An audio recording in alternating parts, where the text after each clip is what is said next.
परमेश्वर के नाम की स्तुति हो, परमेश्वर की जय जयकार हो। परमेश्वर ने फिर से हमें एक और मौका दिया है परमेश्वर के वचन में से सुनने के लिए। परमेश्वर हमें क्या कहता है हम देखें। हम आज जो एपिसोड है जे 109 हम से सुनने जा रहे हैं। और यहाँ पर हमारा जो सब्जेक्ट था वो क्या था।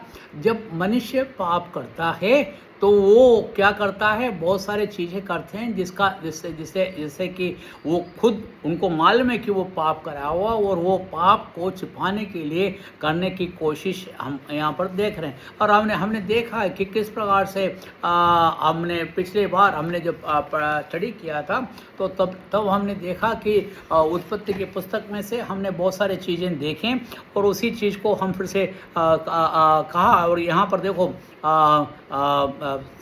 हमने पढ़ा था कि स्त्री ने क्या क्या कहा कि तुमने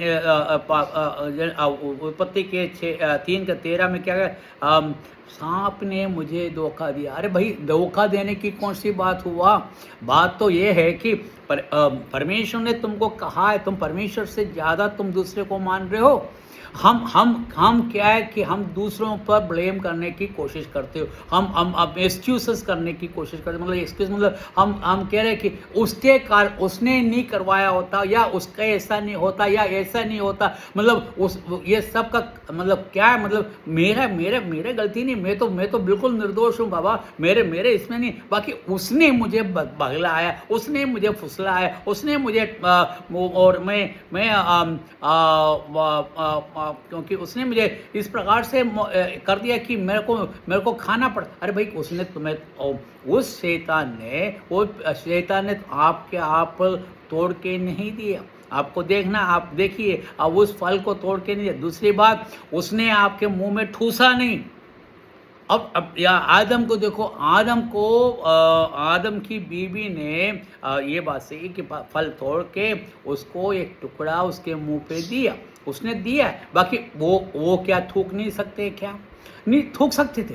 बाकी क्यों दूसरे पर हम ब्लेम करते हो, दूसरे पर ये क्यों हम अपना गुनाह को दूसरे पर डालने की कोशिश करते हो।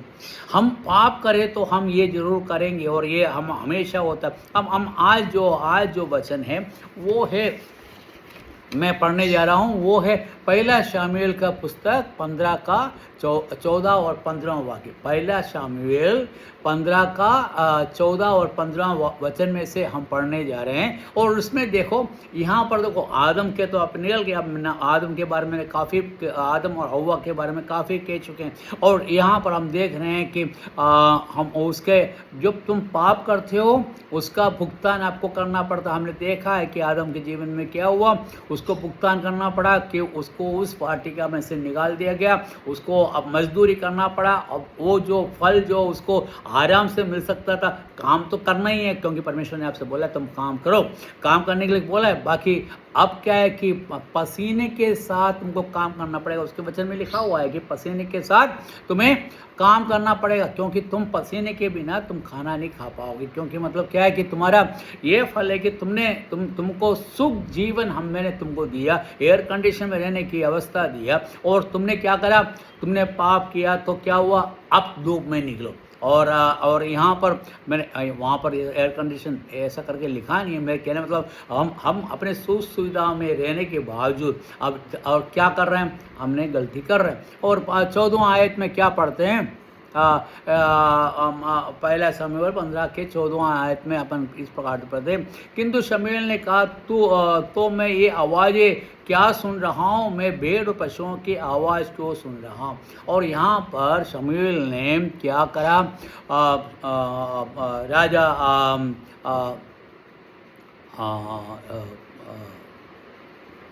राजा से कहा, एक सौल से क्या कहा, देखो तुम जाके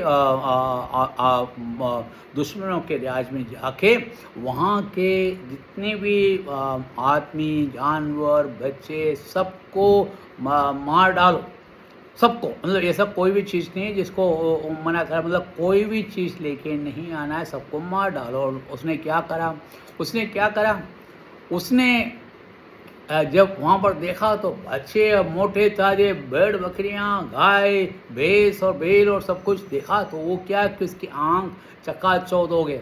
तो उसने क्या करा, जो जो खराब थे, जो मतलब बीमार थे, उसको सबको तो मार दिया, क्योंकि परमेश्वर की आज्ञा मानना, मार दिया। बाकी परमेश्वर ने कहा सब कुछ मारना है, बाकी आपने क्या करा, आधा भी नहीं मारा है, क्योंकि वो क्या करा कि जो अच्छे थे सबको ले लिया। और उसके बाद क्या कर रहा है, वो परमेश्वर की आज्ञा ना मानते हुए और वो क्या करता है, सबका निर्मूल नाश ना करते हुए हम वो देखते हैं कि हम ये शाऊल जो है परमेश्वर की आज्ञा नहीं माना, पूर्ण संपूर्ण रूप से आप परमेश्वर की आज्ञा ना मानते हुए उसने क्या करा, भेड़ बकरियों को लेके आया। और यहाँ पर शमूएल ने पूछा, शमूएल उस टाइम का प्रवाचक था, वो प्रवाचक ने, क्योंकि शमूएल ने ही किसको, शाऊल को राजा बनाया था। उसको जो अभिषेक करने वाला कौन था, शमूएल था। वो शमूएल ने उसको आज्ञा दी और वो जाके उसने युद्ध तो करा, बाकी जो परमेश्वर ने जो कहा है उसको पूरी तरह से नहीं किया। देखो, हम ये बात बिल्कुल सोचें कि हमको यदि परमेश्वर ने आज्ञा दिया है, उसके अंदर आपको लाभ और नुकसान के बारे में देखने की, सोचने की बात नहीं। यदि आपको परमेश्वर ने बोला कि तुम फलाना करो, तो फलाना करो। परमेश्वर, मैं हमेशा एक बात कहता हूँ, यदि परमेश्वर ने कहा है कि 10वीं मंजिल से कूद पड़ो, तो मतलब कूद पड़ो। आप वही बात आप अब्राहम के जीवन में देखते हैं। अब्राहम के जीवन में क्या हुआ, अब्राहम के जीवन में उसका एकलौता पुत्र, उसके बीवी से हुआ एकलौता पुत्र इसहाक को जब 20 साल का हो गया, तो क्या बोलता है, तुम जिससे ज़्यादा प्यार करते हो ना, कौन सा, किससे सबसे ज़्यादा, क्योंकि वो उस टाइम उससे सबसे ज़्यादा प्यार करता है, इसहाक से बहुत ज़्यादा प्यार करता उसका, क्योंकि उसका बुढ़ापे का बच्चा है और उससे बहुत ज़्यादा प्यार करता था। तो उसने क्या करा, परमेश्वर ने बोला देखो तुम इस बच्चे का बलि करो। अब सोचो, अब कितनी बातें सोचने के होंगे। आप सोचे, वो बोले कि भाई पिता परमेश्वर, आपने मुझे बच्चा दिया है, अब इसको मारने के लिए कह रहे हो। अरे आपने कहा कि मेरे संतान क्या है, भूमि में चारों तरफ फैल जाएंगे, तुम्हारे संतान में से वो इसी इसहाक से जो बच्चा पैदा होंगे वो राजा लोग बनेंगे, और उस इसहाक के द्वारा तुमको तुम्हारे खानदान बढ़ेंगे, और तुम पृथ्वी के चारों तरफ फैल जाए, मतलब तुम बहुत बड़ा झुंड बन जाओगे, जिस तुम्हारी गिनती गिनने से भी ज़्यादा होंगे, गिन नहीं सकते हैं। और उसी ऐसा के लिए परमेश्वर क्या कहता है, इब्राहिम से कहता है तुम इस बच्चे को, उस बालक को बलि दो। अरे भाई, आप क्या बोलेंगे आप, एक बेटा जिसके लिए उसने 100 साल इंतजार करा, कितना 100 साल इंतजार करा, वो बुढ़ापा हो गया, उसकी बीवी जो है उसका ऋतु का टाइम भी निकल गया, मतलब वो भी बुढ़ी हो गई, उसके जो अपना महीने का मासावार है वो भी बंद हो गया, और उसके बाद वो बुढ़ी होने के बावजूद उससे एक संतान पैदा हुआ। परमेश्वर कहता है देखो तुम इसको बलिदान दो। और ये भी बलिदान कहाँ पर है, मोरिया पहाड़ पर। मोरिया पहाड़ मतलब जहाँ से वहाँ रहते थे वो 2-3 दिन का रास्ता था। अब ये सोचिए, ये अब्राहम इस बेटे को लेके जा रहे हैं, आपने सोचा होगा किस प्रकार से लेके गया वो अपना। अब हम देखा है कि उसके 2-3 मजदूर थे जो गधों पर क्या करा, उसने जानवर पर लकड़ियाँ रखे और बेटे को लेके और आग और चाकू लेके निकल पड़े। उसकी बीवी को बोला कि हम बलिदान नहीं दे, बाकी बीवी में इतना ये सोच नहीं पाया कि ये अपने उसके बेटे के ही बलिदान कर रहे हैं, क्योंकि नहीं तो बोलते कि तुम, अरे भेड़ कहाँ है, भेड़ को लेके जा रहा है कि नहीं गया। और ये क्या हुआ, ये चलते गए 3 दिन क्या सोचता रहा अब्राहम, अरे मेरे क्या होगा, मेरे बेटा मेरे मर जाएगा तो मैं अब क्या, अब मेरे बीवी से अब तो बच्चा नहीं हो, क्योंकि वो 90 साल की थी तब वो बच्चा दिया, 20 साल मतलब 110 साल की हो गई, और 110 साल वाली औरत अब फिर से क्या बच्चा देगी, हाँ। तो और उसके बावजूद अब्राहम ने वो 3 दिन उसके उन लोगों के साथ चलते गए मोरिया पहाड़ तक, और जब वहाँ पहाड़ के नीचे पहुँच गया तो क्या कहता है, वो मजदूरों से बोलता तुम यहाँ रुको, और लकड़ी को अपने बेटे के सिर पे रखवाया और वो लकड़ी को लेकर, मतलब जो जलाने का लकड़ी को लेकर उस पहाड़ के ऊपर चढ़ गए। अब देखो एक बात सोचो, और वहाँ पर क्या होता है, उसके बेटे पूछता है अरे अप्पा, ओ हम पिताजी आप जरा सोचो तो सही, हम तो बलि देने के लिए जा रहे हैं। अरे बकरी कहाँ है? अरे बकरी नहीं है, बकरी के बिना हम कैसे बलि देंगे? अब वो अपने बेटे को बोल सकता है बेटे मैं तेरे को ही बलि चढ़ाने जा रहा हूँ? क्या कहता है, परमेश्वर देगा। परमेश्वर हमारा हमको देने वाला परमेश्वर है, वो यहोवा जिरे हैं, वो हमारी ज़रूरतों को पूरा करने वाला परमेश्वर है। और उसको लेके गया, और अब देखिए, अब ये अब्राहम कितने साल का था? वो 120 साल का था। वो 120 साल का बुढ़ा 20 साल के लड़के को लेके जा रहे हैं। अरे वो तो एक लड़के ने यदि सहमति ना होते तो उसका एक झापड़ देते तो वो गिर पड़ता। अरे बुढ़ा आदमी है। बाकी उसने क्या करा, उसके हाथ पांव बांधे, और उसके बाद पहले लकड़ी सब जमाए, उसके बाद उसके हाथ पांव बांधे, और उसको उस लकड़ी के गट्ठे के ऊपर सुला दिया। और उसके बाद उसने चाकू निकाला, उसे मारने के लिए स्टार्ट किया। और वहाँ पर देखते हैं कि वहाँ पर संपूर्ण समर्पण हम देखते हैं। परमेश्वर ने हमको जो कहा है उसका संपूर्ण समर्पण होना चाहिए। और यहाँ पर क्या पहले शमूएल में क्या पढ़ता है, शाऊल को क्या बोला परमेश्वर ने क्या कहा, तुम सबका जितने भी लोग हैं उनका उन्मूल नाश करना, मतलब सबको मार देना, वहाँ पर एक भी चीज़, पूरे जहां को आग से सत्यानाश कर देना। उसके बावजूद क्या हुआ, वो क्या कह रहा है कि वो अपने भेड़ बकरियों को लेके आ रहे हैं।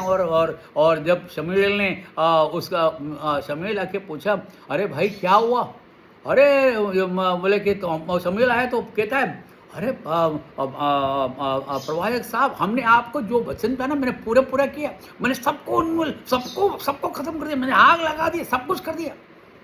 अच्छा, तो फिर ये 14 आयत में, तो फिर ये आवाज काय की आ रही है? ये जो तुम्हारे पीछे जो है ना आवाज गाय के और बकरी के मैं बे, ये जो आवाज आ रहा है कैसे आ रहा है? अरे तो वो अब देखो शाऊल क्या कर रहा है, एक्सक्यूज मतलब बहाना बना रहा है। अरे बाबा और कोई बात नहीं, मैंने देखा बहुत से अच्छे जानवर थे, और हमारे परमेश्वर को याग देने के लिए, बलि देने के लिए हमने उसमें से अच्छे अच्छे जानवर को लेके आए कि परमेश्वर का के लिए बलि चढ़ाए। क्या वो सही बात है? परमेश्वर तो आपके बलि से खुश है।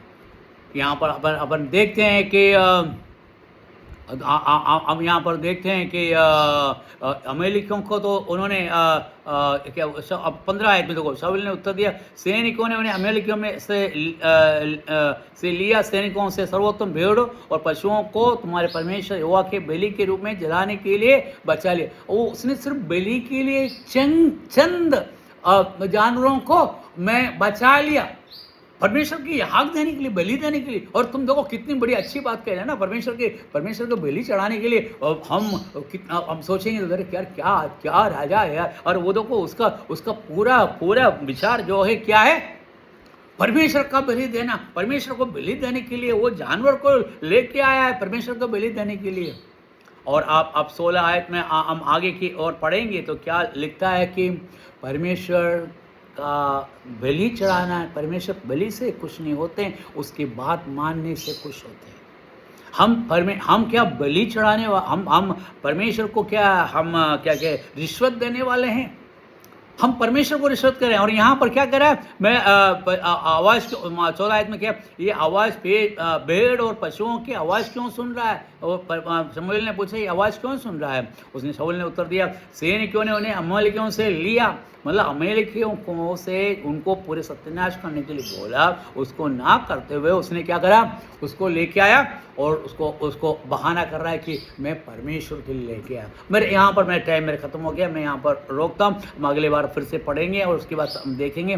परमेश्वर की स्तुति हो। हमारा बलिदान नहीं, हम बलिदान देने से नहीं, परमेश्वर तुम उनकी बात मानते हैं तो उससे खुश होते हैं। परमेश्वर के नाम की हो, आमीन।